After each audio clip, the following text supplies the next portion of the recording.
All right. So here we are. How are you doing, Michelle? I'm doing well. How about you, Devin? Doing well. I see you're in your home office today.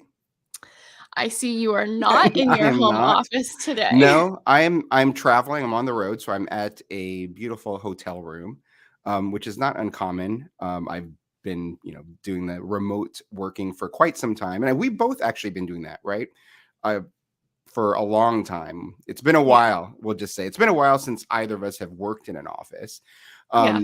But for many people, um, we had the pandemic. Newsflash, right? No one remembers that. No, we had the pandemic, and then we had a very kind of abrupt remote working thing that people kind of worked through, got used to, and now we've kind of have this new routine. And now what we're seeing, you're seeing it on the news, is this kind of wave of return to office mandates. And we saw a lot of that from folks like corporations like Amazon, like Google, all of these corporations that are really, they're kind of almost taking the attitude that, okay, the pandemic is over, or at least the imminent threat is, has gone away, and so now it's time to go back to the way things were before. And we're seeing a tremendous amount of pushback from employees, from the workforce, saying that they don't want to go back. And so, it's a little difficult, admittedly, for us, as we are both remote workers, permanent remote workers, or at least all full-time remote workers, we'll say. Um, but I'm interested to get your thoughts on what you think about kind of the evolution of the workplace and productivity, and what kind of this idea of corporations mandating a return to office. hmm Yeah. Well, so this is the I'm a millennial, and as a millennial, we have had some things change, getting on board in the working world Sure. throughout the years. And I have to say, when the pandemic was beginning and it was like forced at home, Yeah. for me, that had some major pros to it, because I had been a remote worker before the pandemic and didn't really have an office. And then I worked for a company where I did have an office and had been coming into that office pretty regularly. And then the pandemic happened, and it was like, okay, we're going to work at home, and everyone's going to work at home. Everyone that really can, at least, because not everyone can work from home, different job and everything. But I was seeing it as a major positive for Okay. for a lot of reasons for me. And we've talked about this before, where I feel like I can get so much more done when I am not distracted and not having, like I said, the water cooler talk. And when I did have an office, I literally would go to the office and like shut my door for the whole day. So I was really excited about it, and I saw that so many companies obviously had to make it work, and they got really innovative. They had new ideas, new meetings. I proposed a few different things to the company that I was working for at the time to make sure that we could still have teamwork and check-ins and everything. So I was seeing it as a positive, and now over the last couple of years, seeing how companies have returned to work Yeah. and mandated and have kind of just like yanked their employees around a little bit, Yeah. with giving them the order of, this is what we're doing, and now this is what we're doing, and now this is what we're doing. I am not I'm not a fan, I would say, of just making a mandate. And not, obviously, companies, they're putting some thought into it, or at least they should be putting some major thought into it for the functioning of their business. But I just think that so many people across the board, even polls now, because I still see polls on LinkedIn of, do you think you should have to be in the office? Do you want to be in the office? Do you want to work from home? Um, Parents with kids. I mean, this is a lot, but it's like hybrid approach. There's all these options. Yeah.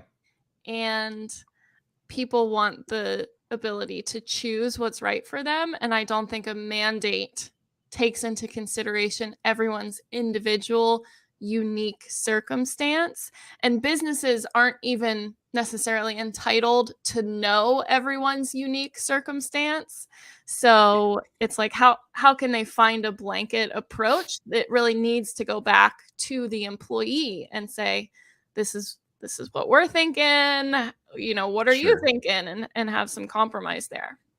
Yeah. And so, okay. So you started off prefacing your comment saying you're millennial from the millennial generation. And I'm from an older generation, we'll just say earlier. And so I sort of have this old school mentality. And we talked about it, when we were having when we had our episode on quiet quitting, kind of this idea that, when we are remote, when we're working from home, it does allow employees who may not feel like they're up to putting a full effort forward, to kind of fly underneath the radar. And hopefully these return to office mandates are not driven by this desire, this need to feel like an employer has better control over their workforce, because hopefully that's something that they're managing regardless, right?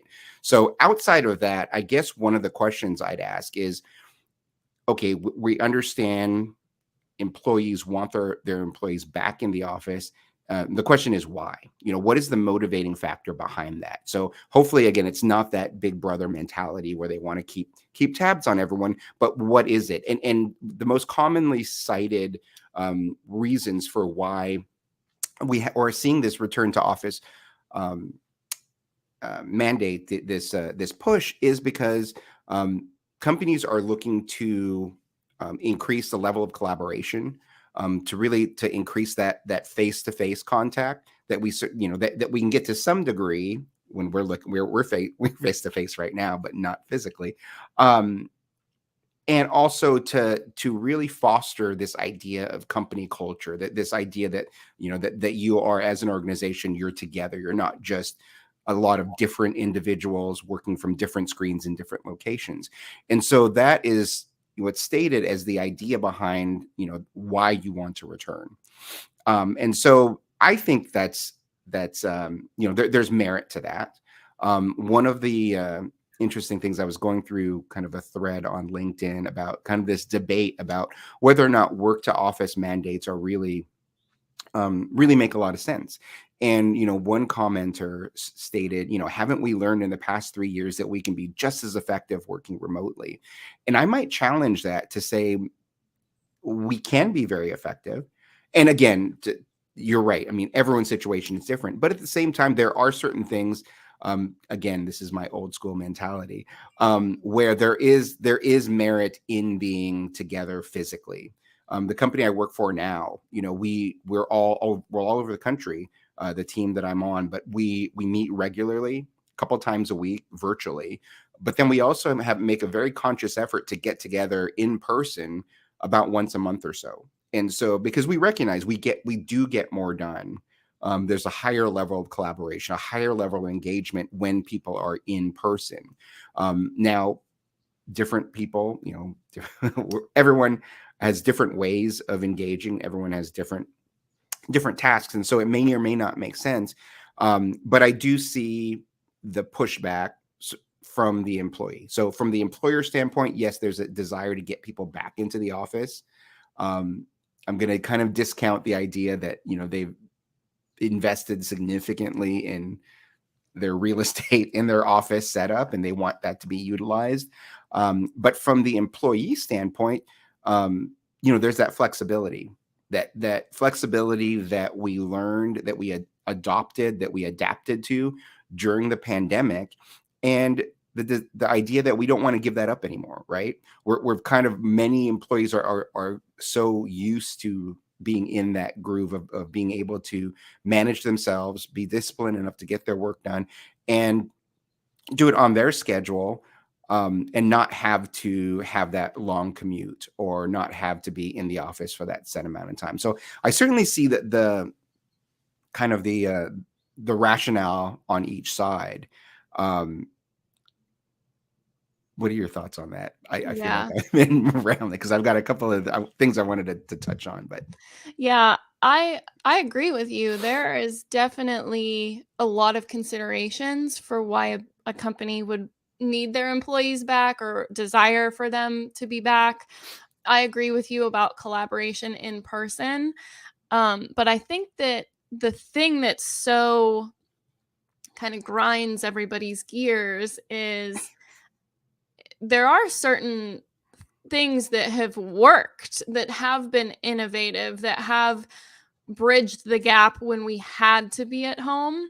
And there were a lot of benefits for people that were before that point, they hadn't realized it. They yeah, didn't realize that, I have an example from the company that I was working for during the pandemic. They, one of their guys got sent home from the office and found that he can be about 4 times more productive at home than he is in the office. yeah, Does that mean he never needs to come into the office? Absolutely not. Like you said, collaboration, different things.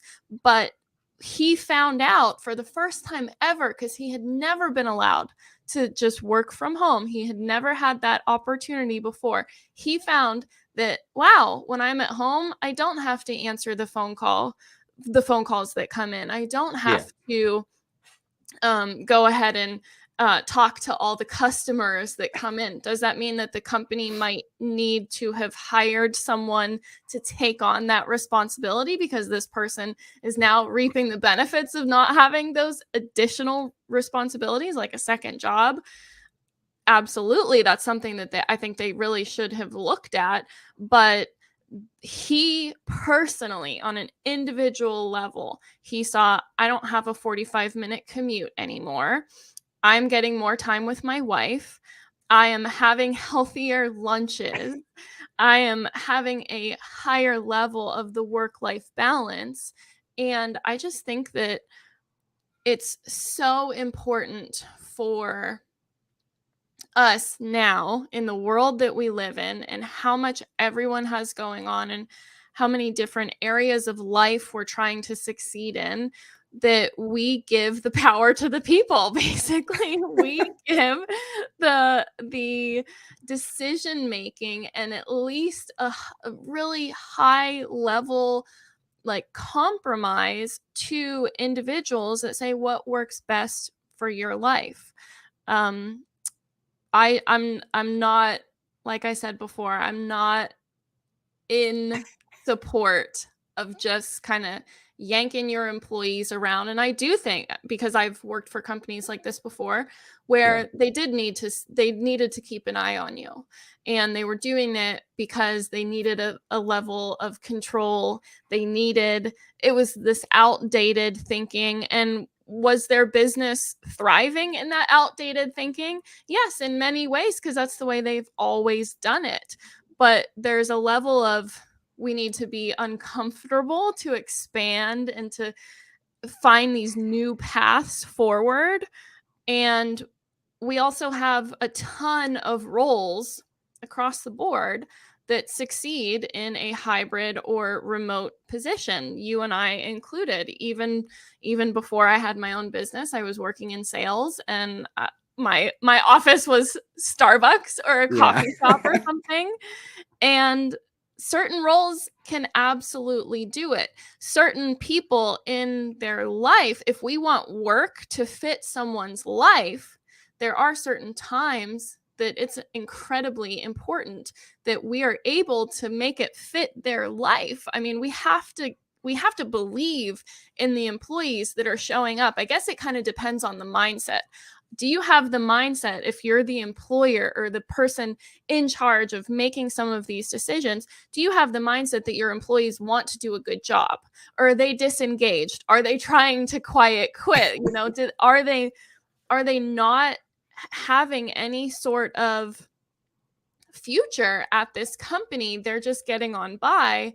Well, that's a little bit different than seeing someone have great performance, have desire to grow in the company, believe in the mission, and want to support them and their lifestyle, because I remember for me, at one point, my dog got really, really sick. You know how much I love my dog. She Yes. got really, really sick, and it was for a while, and we couldn't figure out what was going on.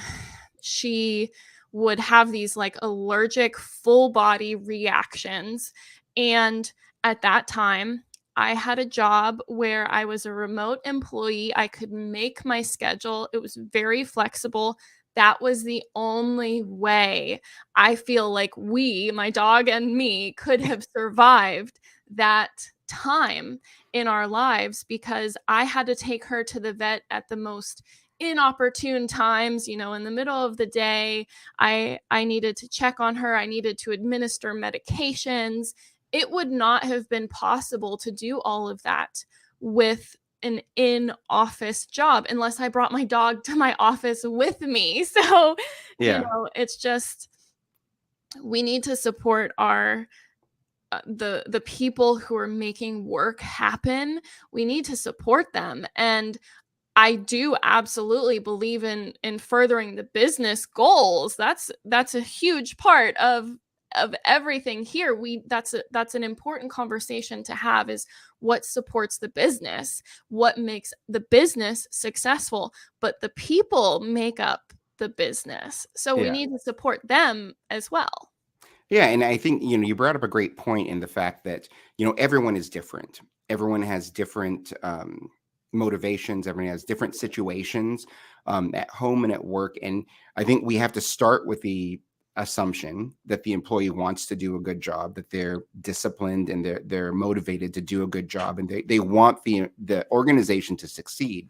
And so we want to give them that flexibility to allow them to get their work done while balancing kind of the rest of their life. And so I agree. I mean, I'll say that again, coming from the old school thought, I used to love going to the office, because that's how I learned.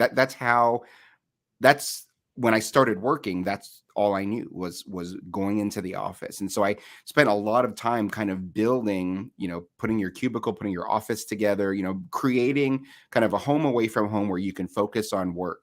And I know for some people, even during the pandemic, they went to the office because they needed to have that place where they can focus and get work done. Being at home represented there were too many distractions there. And so it's a matter of how people work. Everyone works differently, and about allowing that flexibility to have people, be in their best mindset and their best position to succeed at what they're doing. So I'll say I love going to the office. And so when I made the transition to remote, and that was about 14 years ago, it was quite a change, from being in a situation where every morning I would show up with the same people, kind of second family, if you will, in this culture, and having that routine disrupted to a point where now I'm by myself, I'm isolated, I'm in my home office and working. That was a pretty tough transition. But what I found is that it did allow me to be much more focused. And just tell you a quick story. One time we had to go to the home office in the main office this was in Minnesota. And I remember going in, and they have, open cubicles that remote employees can sit in and work. And so I thought, oh, this is great. I get to get back into the office. I get to see people, go to the break room, grab a cup of coffee, that sort of thing. And so I was really excited, and I sat down, I started working, and immediately realized how distracting an office can be. Because I saw, I would be in one cube, and I had two coworkers in the next cube spend an hour talking about the football game the night before.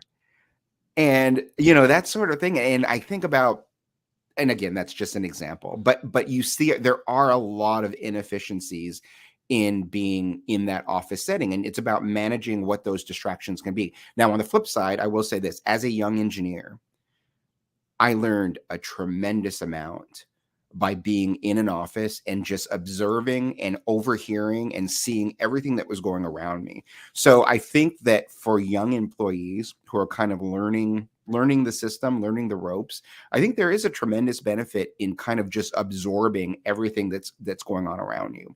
So I do see the benefit. So kind of getting back to, we're kind of going in all these different directions, but I wanted to focus on, the rationale, the motivation. Why are employers really pushing forth this return to office mandate? And again, I'd mentioned before, is the idea of better collaboration, and creating this more cohesive office culture, this corporate culture.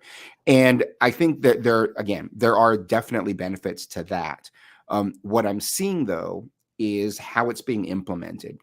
And what I've seen from a lot of different organizations is when their return to office mandates, it's basically you're remote now, but now you have to be in the office 3 days a week. And I believe that's what Amazon and Google mentioned is, okay, from this day on, everyone has to be in the office 3 days a week. And I've talked to a number of employees at different organizations who have similar kind of return to office mandates, be in the office 3 days a week. And I asked them, how is that going? And it's usually like, well, I come in, I don't know when anyone else is coming. So I just walk in, maybe my coworkers are here, maybe not, maybe my boss is here. I don't know. I come on the 3 days that make the most sense based on my schedule. And I just sit in my cube, get my work done, and then go home. And so if you're trying to foster this idea of collaboration and culture, by just randomly, almost arbitrarily saying, be in the office 3 days a week, you're really not accomplishing any of that. Right.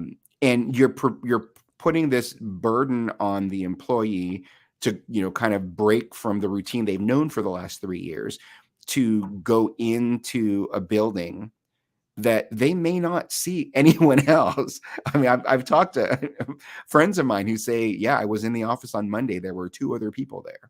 Right. And so if we're going to have these mandates, if we're going to say we want to foster a level of collaboration and better culture by having people in on certain days, then we have to really be intentional about what being in the office means. Why are we in the office? Maybe we center it around team meetings, or we have times where people have to be in. Now, I know we want that flexibility to allow people to pick which 3 days they come in.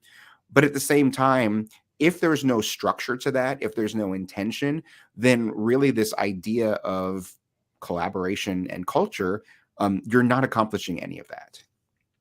Exactly. Yeah. Because your employees are basically just in the office in their tiny little, remote station where they don't have their coworkers around them or their boss. I've seen that as well. And I think that you brought some really great points up. I know that you and I have, before the pandemic, experienced what it's like working from home and being like a full-time remote employee. And for me, it did take some getting used to. And I know that I have some bias with the way that I perform and the way that I like to work.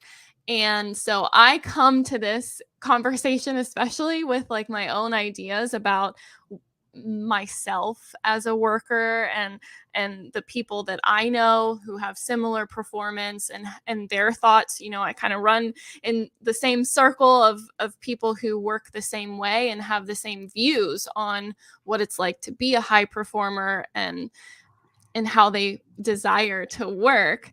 But not everybody is like that. I also have a child, and like right now, summer break, she is home with me all day long. Yesterday we had kind of our first like back in the schedule because my family and I just came back from vacation. Yes. That was really fun. But we're getting back into the swing of things. And yesterday was our first day, like really back in the swing of things.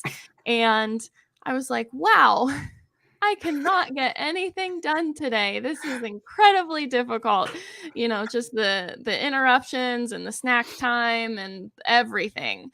And so I see it from also a parent's perspective and how demanding children can be sometimes. But yeah, I guess that it's kind of like a bit, I wouldn't say hypocritical, but there's two sides to the same coin, because at one point it's like, okay, you got to do when school is in, when the child leaves to actually go to school, which we didn't all have during the entire pandemic. But at that time, when you do the drop off, you do the pickup, you take the kid to soccer practice, like whatever it is, that isn't necessarily exclusive to a full-time office job Sure. where you can't be there for everything. And I know for a lot of parents that's really important for them, so I see it through that lens as well. But now, having the summer that has commenced here, I'm like, okay, if my business had an office, I could pack up all my stuff right now and I could go to that office, and and that would also be cool. But I would see it through the perspective of this business owner, and that would be kind of my refuge and my ability to shut the door and work with people that are important to in the company. And so it's a balance, I think, Yeah. is kind of what it all boils down to. I think that from everything that I've seen, what I've read in different threads online, especially on LinkedIn, because this continues to be like a fired up conversation. Yeah. Even what I have read, people continuously say, give me the hybrid. I need some days at home. I need some days in the office. But like you said, a hybrid doesn't really work all that well when you say just pick some, and Yeah. everyone's just picking some. If you have a company that says pick 2 days a week to come in, well, there's 5 days in the work week. So on those, you may not ever run into the other people that you're supposed to be collaborating with.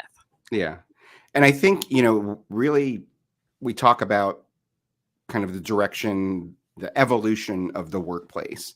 And, a lot of people have this mindset that the pandemic was this abrupt disruption and that radically changed the way we as a society, we as a workforce get work done.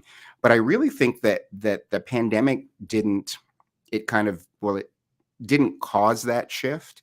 It just accelerated that natural evolution with the technology that we have and kind of this mindset that we're trying to be more responsible with both our time and the resources we have. We talk about cutting out commutes and things like that.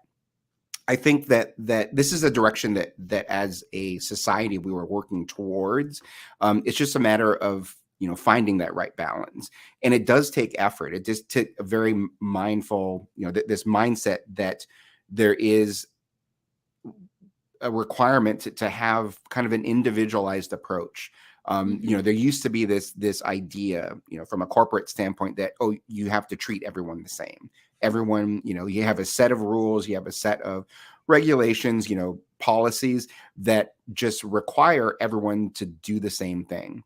But what we're seeing is that you really, to be most effective with the people that you have, and we want our employees to thrive. We want them to be successful because they in turn will make the organization successful. We want to put them in the very best position to succeed. And for some people, it is being in the office every day. For other people, it's being remote. And for many people, it is having this flexibility of a hybrid approach.